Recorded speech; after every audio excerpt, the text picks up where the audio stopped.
2일차 창세기 7장. 여호와께서 노아에게 이르셨다. 너는 식구들을 거느리고 배 안으로 들어가거라. 이 세상에서 오직 너만이 올바르게 살아간다는 사실을 내가 분명히 알게 되었다. 또한 깨끗한 짐승은 암컷과 수컷을 7쌍씩 배 안으로 데리고 들어가거라. 그러나 깨끗이 못한 부정한 짐승은 암컷과 수컷을 2쌍씩 배 안으로 데리고 들어가거라. 하늘에 날아다니는 새도 암컷과 수컷 각각 7쌍씩 배 안으로 데리고 들어가거라. 그래서 온갖 짐승과 새까지라도 그 씨가 땅 위에서 마르지 않고 다시 불어날 수 있도록 하여라. 이제 이래 뒤부터는 내가 이 땅 위에 비를 내릴 것이다. 40일 동안 밤낮을 쉬지 않고 비를 내려 내가 만든 모든 것들 곧 살아 숨쉬고 있는 것은 무엇이든지 간에 땅 위에서 쓸어버리리라. 사람이든 짐승이든 가리지 않고 모조리 없애버리리라. 노아는 여호와께서 명령하신 것을 하나도 빠짐없이 그대로 시행하였다. 땅 위에 홍수가 난 때는 노아의 나이 600세 되던 해였다. 노아는 홍수가 시작되기 전에 아내와 아들들과 며느리들과 함께 배 안으로 들어갔다. 깨끗한 짐승과 부정한 짐승과 하늘에 날아다니는 새와 땅 위에 기어다니는 길짐승을 각각 암컷과 수컷 한 쌍씩 배 안으로 데리고 들어갔다. 노아는 하나님이 명령하신 대로 따랐다. 이래가 지나자 엄청난 홍수가 나 온 땅 위에 물이 뒤덮였다. 노아가 600세 되던 해 2월 17일에 하늘에서는 수문이 열리고 땅 밑에서는 깊은 샘물이 터졌다. 40일 동안 밤낮을 가리지 않고 엄청난 비가 쏟아졌다. 홍수가 시작되던 날 노아는 아내와 셈, 함, 야벳 세 아들과 세 며느리와 함께 배 안으로 들어갔다. 또한 들짐승, 집짐승, 땅에 기어다니는 길짐승, 또 하늘에 날아다니는 날짐승 등 모든 짐승들도 각각 암컷과 수컷이 짝을 지어 배 안으로 들어갔다. 살아 숨쉬고 있는 것은 모두 다 종류대로 짝을 지어 노아에게로 나와 배 안으로 들어갔다. 이렇게 모두 종류대로 암수 짝을 지어 배 안으로 들어갔다. 하나님이 노아에게 명령하신 그대로였다. 여호와께서는 노아가 배 안으로 들어간 뒤에 배의 문을 닫으셨다. 40일 동안 쉴 새 없이 비가 내려 대홍수가 났고 물이 불어 노아 일행이 탄 배가 물 위로 떠올랐다. 계속해서 내린 비로 물이 점점 더 불어 이제는 배가 이리저리 떠다닐 정도까지 되었다. 마침내 엄청나게 내리는 비로 인해 땅 위에 솟아있는 높은 산봉우리까지도 물속에 잠겼다. 물이 계속해서 불어나 급기야는 산봉우리 위로 물이 7m 가량이나 넘쳐오르게 되었다. 땅 위에서 살아 움직이고 있던 모든 것들은 이렇게 엄청나게 내린 비로 인해 물에 잠겨 죽고 말았다. 하늘에 날아다니던 날짐승과 집짐승과 들짐승과 땅 위에 기어다니던 길짐승뿐만 아니라 사람까지 하나도 남지 않고 모조리 죽었다. 무릇에서 살아 숨쉬던 것들은 모두 숨을 거두었다. 하나님이 땅 위에 살아 움직이던 사람은 말할 것도 없고 짐승과 하늘에 날아다니는 새와 땅 위에 기어다니는 길짐승까지 모조리 쓸어버리셨다. 땅 위에서 모든 것이 죽고 말았으나 노아와 함께 배에 탄 식구들과 짐승들은 살아남았다. 물은 150일 동안 땅을 뒤덮고 있었다. 8장. 하나님이 노아와 배 안에 타고 있는 온갖 들짐승과 집짐승을 생각하셔서 땅 위에 바람이 일게 하셨다. 그러자 물이 빠지기 시작하였다. 땅 아래에 있는 깊은 샘과 하늘에 나 있는 수문이 닫혔다. 그렇게 억수같이 내리던 비가 그친 것이다. 그러자 땅에서 물이 빠지기 시작한 지 150일째 되던 7월 17일에 노아 일행이 타고 있던 배가 아라랏산 봉우리에 걸리게 되었다. 물은 계속해서 빠져나갔고 10월 초 하루 날에는 높은 산봉우리들이 듬성듬성 드러나기 시작하였다. 40일이 지난 뒤 노아는 배 윗부분에 만들어 놓았던 창문을 열어 까마귀를 밖으로 내보냈다. 까마귀는 땅 위에 물이 다 마를 때까지 배와 마른 땅 사이를 왔다 갔다 하였다. 노아는 또 비둘기를 날려보내어 알아보게 하였다. 그러나 비둘기는 내려앉을 곳을 찾지 못하고 다시 배로 되돌아왔다. 아직도 땅 위에 물이 다 빠지지 않았기 때문이다. 노아는 손을 내밀어 비둘기를 배 안으로 들어오게 하였다. 노아는 다시 이래를 기다렸다가 또다시 비둘기를 밖으로 날려보냈다. 그러자 저녁쯤 되어 비둘기가 배로 되돌아왔는데 입에는 새로 우미튼 파릇파릇한 올리브 잎사귀를 물고 있었다. 노아는 그것을 보고 땅 위에 물이 빠진 것을 알았다. 노아는 또다시 이래를 기다렸다가 비둘기를 밖으로 날려보냈다. 그런데 이번에는 비둘기가 되돌아오지 않았다. 노아가 601세 되던 해 1월 1일 물이 모두 빠져 땅이 말라 있었다. 노아는 배 뚜껑을 열고 주위를 살펴보았다. 정말 땅이 말라 있었다. 그해 2월 27일에 물이 완전히 빠져 땅이 다 말랐다. 하나님이 노아에게 이르셨다. 너는 아내와 아들들과 며느리들과 함께 배에서 나오너라. 또 내가 만든 배에 함께 탔던 짐승들 곧 들짐승과 집짐승과 땅 위에 기어다니는 길짐승이 모두 배에서 나오게 하여라. 그래서 그 짐승들이 이 땅 위에서 살아가면서 부쩍부쩍 불어나 온 땅에 가득하게 하여라. 그래서 노아는 아내와 아들들과 며느리들을 데리고 배 밖으로 나왔다.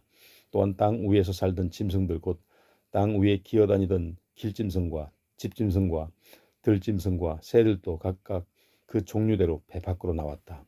노아는 먼저 여호와께 제사를 올릴 제단을 쌓았다. 그리고 제물을 드리기에 적합한 깨끗한 짐승과 새를 각 종류대로 가려내어 제물로 잡아 제단 위에 번제물로 바쳤다. 여호와께서는 그 제물의 향기를 맡고 흐뭇해하시면서 이렇게 말씀하셨다. 설령 인간들이 어떤 것을 한다 해도 인간 때문에 땅을 저주하지는 않으리라. 본디 사람이란 어릴 때부터 나쁜 생각을 품고 살아가게 마련이다. 이번에 내가 홍수를 내려서 모두 쓸어버린 것처럼 땅 위에서 살아 숨쉬는 것들을 다시는 쓸어버리지 아니하리라.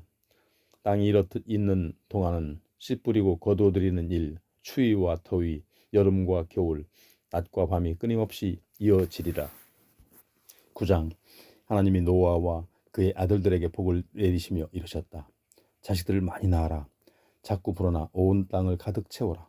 땅 위에서 사는 모든 짐승과 하늘에 날아다니는 새와 땅 위에 기어다니는 모든 길짐승 그리고 바다에 사는 모든 물고기가 너희를 무서워하리라. 너희를 두려워하리라. 내가 너희에게 이 짐승들을 모두 너희 마음대로 할 수 있는 권한을 주겠다. 살아 움직이는 모든 짐승의 고기가 너희의 먹거리가 되리라. 그것들을 전에 너희의 양식으로 주온 푸성기와 함께 너희의 양식으로 삼아라. 그렇다고 해서 짐승의 고기를 핏째 먹어서는 안 된다. 피는 무릇 그 생명인 까닭이다. 그리고 어떠한 경우라 할지라도 사람의 피를 흘리게 해서는 안 된다. 그렇게 해서 내가 반드시 그 죄값을 찾고야 말리라. 짐승이 사람의 피를 흘리게 하였다면 그 짐승에게서 그 핏값을 찾을 것이다. 사람이 사람의 피를 흘리게 하였다 하더라도 마찬가지이다. 그 사람에게서 반드시 피 흘리고 쓰러진 그 사람의 핏값 곧 그 생명을 찾아내고야 말리라. 누구라도 다른 이의 피를 흘려 죽게 하였다면 그도 반드시 피를 흘려야 하리라. 그도 반드시 죽어야 하리라. 나 하나님은 사람을 내 모습으로 나를 닮게 지어낸 까닭이다. 너희는 자식을 많이 낳아라. 크게 불어나가라. 온 땅 위에 퍼져라. 땅을 가득 채워라. 구석구석 차지하고 살아라. 하나님이 노아와 그의 아들들에게 계속해서 이렇게 말씀하셨다. 내가 이제 너희뿐만 아니라 너희 뒤를 이을 후손들과도 계약을 맺으려고 한다. 또한 너희와 배 안에 같이 있던 모든 짐승 곧 온갖 날짐승과 집짐승과 들짐승 등 너희와 같이 있다가 배에서 나온 모든 짐승들과도 계약을 맺으려 한다. 내가 너희와 또 짐승들의 계약을 맺겠다는 것은 다름이 아니라 다시는 홍수로 생물을 쓸어버리지 않겠다는 것이다. 다시 한번 말하지만 이 땅을 쓸어버릴 홍수를 다시는 내리지 않으리라. 하나님이 말씀을 이으셨다. 내가 분명히 말해두지만 나는 너희와 또 너희와 함께 숨쉬며 살아가고 있는 온갖 짐승과 함께 영원토록 계약을 맺을 터인데 이 계약을 맺었다는 표로 이렇게 할 것이다. 곧 내가 구름 사이에 무지개를 걸어둘 것이다. 바로 이 무지개가 내가 이 세상과 계약을 맺었다는 증거가 될 것이다. 내가 구름으로 하늘을 덮을 때에는 언제나 무지개가 그 구름 사이로 나타날 것이다. 그러면 나는 너희와 또 살아 숨쉬고 있는 모든 짐승들과 맺은 계약을 잊지 않고 기억할 것이다. 그래서 다시는 홍수가 살아있는 모든 것들을 쓸어버리는 일이 없도록 할 것이다. 무지개를 구름 사이에 걸어둘 터인데 그때마다 나는 그 무지개를 바라보고 내가 너희와 또 땅 위에서 살아 움직이는 모든 짐승과 함께 맺은 이 영원한 계약을 결코 잊지 않을 것이다. 이 무지개가 바로 나와 땅 위에서 살아 움직이는 모든 것과 함께 맺은 계약의 표이다. 홍수가 끝나고 배에서 나온 노아의 세 아들은 셈, 함, 야벳이었다. 그 가운데서 함은 가나안 사람들의 조상이었다. 이 노아의 세 아들을 통해서 온 세상에 사람들이 퍼져나갔다. 노아는 포도나무를 가꾸는 농사꾼이 되었다.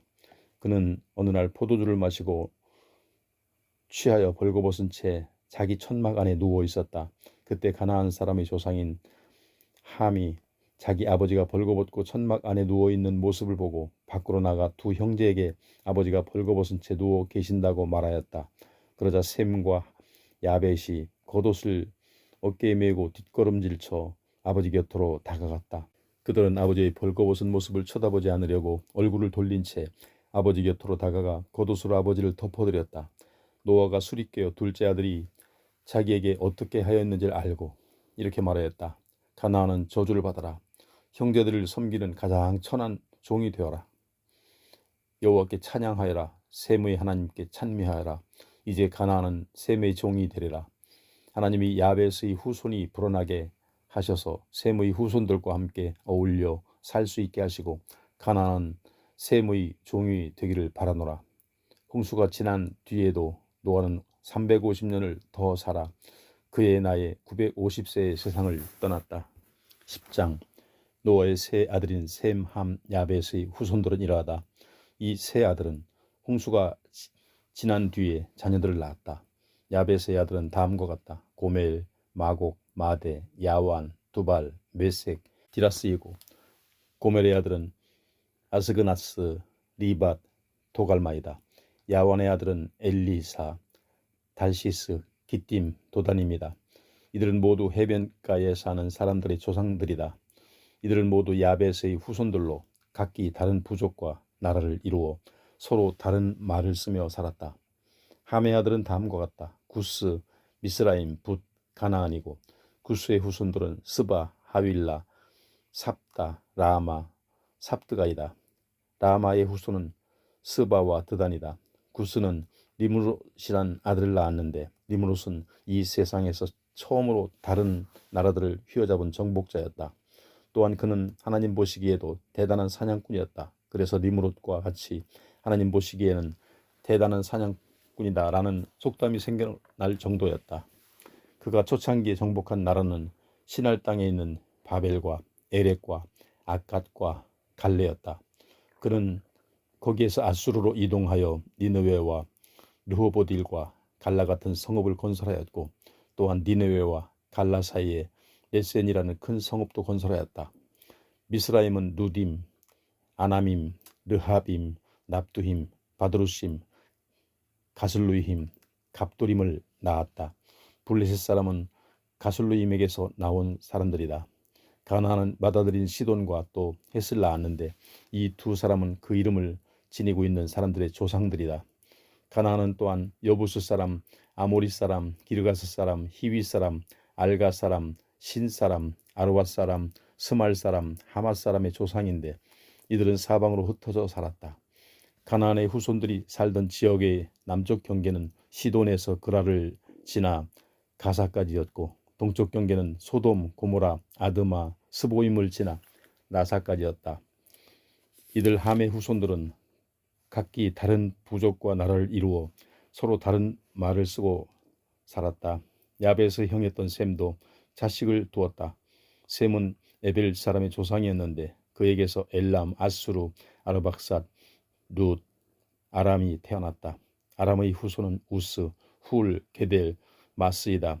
아르박삿은 셀라를 낳고 셀라는 에벨을 낳았다.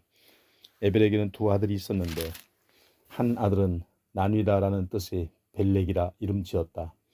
이 당시에 세상이 나누어졌기 때문이다.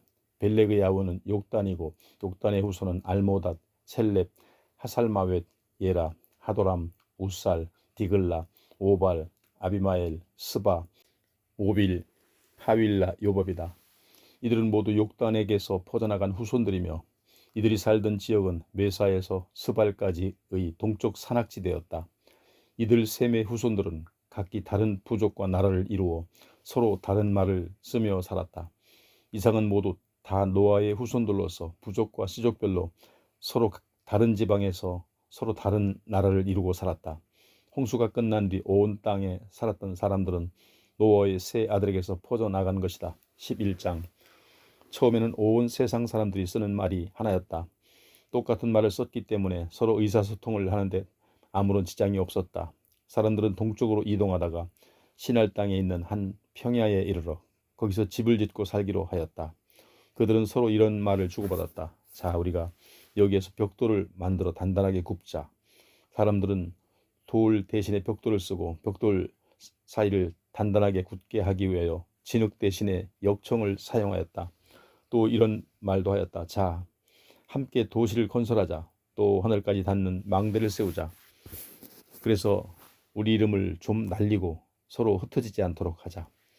여호와께서 내려오셔서 사람들이 건설한 도시와 쌓아올린 망대를 바라보시고 이렇게 말씀하셨다. 도대체 어쩌려고 인간들이 이러는가? 이들이 모두 한 민족인데다가 또 말도 똑같이 쓰고 있구나. 인간들이 이런 것을 만들어내는 것을 보니 이제 마음만 먹으면 못할 것이 없겠구나.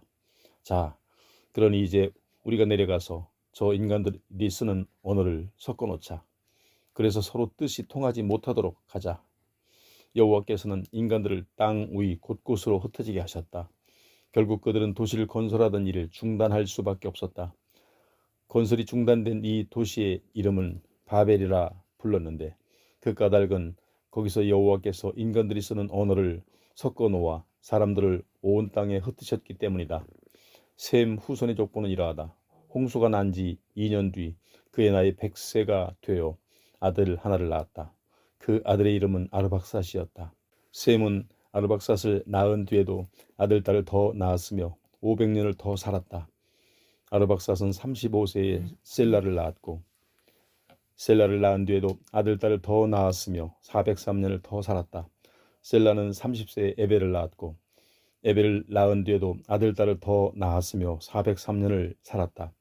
에벨은 34세에 벨렉을 낳았고 벨렉을 낳은 뒤에도 아들 딸을 더 낳았으며 430년을 더 살았다. 벨렉은 30세에 르우를 낳았고 르우를 낳은 뒤에 아들 딸을 더 낳았으며 209년을 더 살았다. 르우는 32세에 스룩을 낳았고 스룩을 낳은 뒤에도 아들 딸을 더 낳았으며 207년을 더 살았다.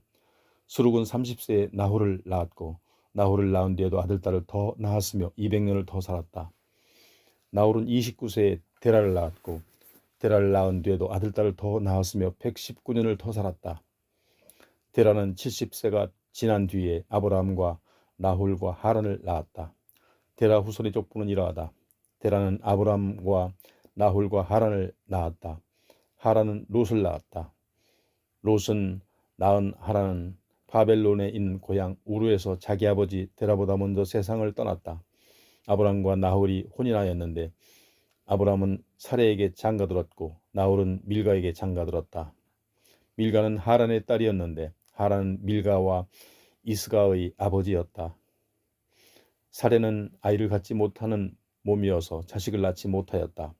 데라는 자기 아들인 아브람과 이미 죽은 하란의 아들인 손자 롯을 그리고 며느리인 아브람의 아내 사레를 데리고 바벨론에 있는 우르를 떠나 가나안 땅으로 가고자 하였다. 데라 일행은 하란에 이르러 거기서 자리 잡고 살았다. 데라는 205세에 하란에서 세상을 떠났다. 12장. 여호와께서 아브람에게 이르셨다. 너는 어서 고향을 떠나거라. 한데 올려 사는 네 친척과 네 집안 사람들을 떠나 내가 가르쳐줄 땅으로 가거라. 나는 네 후손이 엄청나게 불어나 큰 민족을 이루게 하리라. 또한 내게 복을 내려 이름을 날리게 하리라. 너는 모든 사람들에게 복을 전해주는 사람이 될 것이다. 내게 복 빌어주는 사람에게 나는 복을 내리리라. 내게 저주하는 사람에게는 나 역시 저주하리라. 무릇 땅에 살고 있는 민족들이 너를 통하여 복을 받으리라.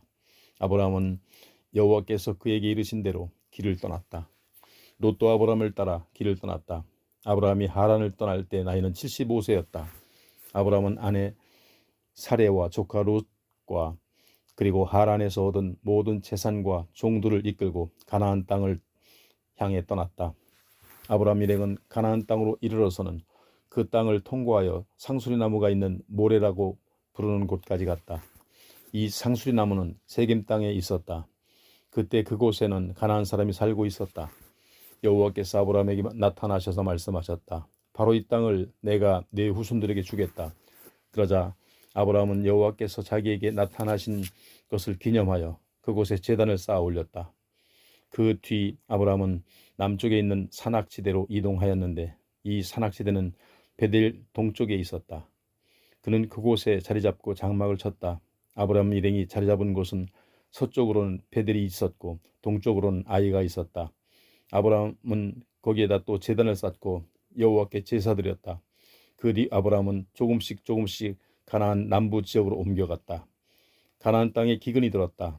그래서 아브라함은 얼마 동안 애굽에서 살려고 애굽으로 내려갔다. 아브라함 일행이 애굽에 거의 다다랐을 때 아브라함이 자기 아내 사레에게 이런 말을 하였다. 여보, 나 좀 봐요. 당신은 정말 아리따운 여인이요. 바로 그러한 점이 내 마음에 걸리오. 애굽 사람들이 아리따운 당신을 보고 이 사람이 이 안악의 남편이지 하고는 나를 죽이고 당신만 살려둘지 모를 일이오. 그러니 여보, 애굽 사람들 만나거든 당신이 내 누이라고 말하면 좋겠소. 그래야 내 목숨을 부지할 수 있을 거 아니오. 또 나한테도 잘 대해줄 테고 말이오. 아브라함 일행이 애굽 땅으로 들어갔을 때 애굽 사람들 사이에는 아브라함의 아내 사레가 무척 아리따운 여인이라는 소문이 퍼져나갔다. 아브라함이 걱정하던 대로였다. 바로의 신하들도 사레를 보고는 참 아리따운 여인이라고 입을 모으고는 바로에게 보고하였다.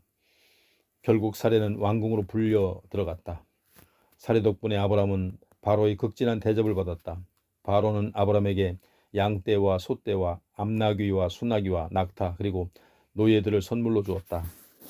하지만 바로가 아브라함의 아내 사레를 불러들였다는 이유로 여호와께서는 바로와 그 왕실에 벌을 내려 심한 병을 앓게 하셨다. 그러자 바로가 아브라함을 불러들여 말하였다. 아니, 네가 내게 어쩌자고 이렇게 한단 말이냐? 저 여인이 네 아내란 말을 왜 하지 않았느냐? 저 여인이 네 누이라고 말하였기 때문에 내가 저 여인을 아내로 맞아들이려 한 것이 아니냐? 네 아내가 여기 있다. 어서 데리고 나가거라. 바로는 자기 군인들에게 명령을 내려 아브라함이 그 아내와 함께 그의 모든 소유를 가지고 나가게 하였다. 13장. 아브라함은 아내와 함께 가지고 있는 재물을 모두 지니고 애굽을 나와 가나안 남부지방으로 되돌아왔다. 롯도 함께 애굽에서 나왔다. 아브라함은 큰 부자가 되었다. 가축대뿐 아니라 금과 은도 많이 소유하게 되었다.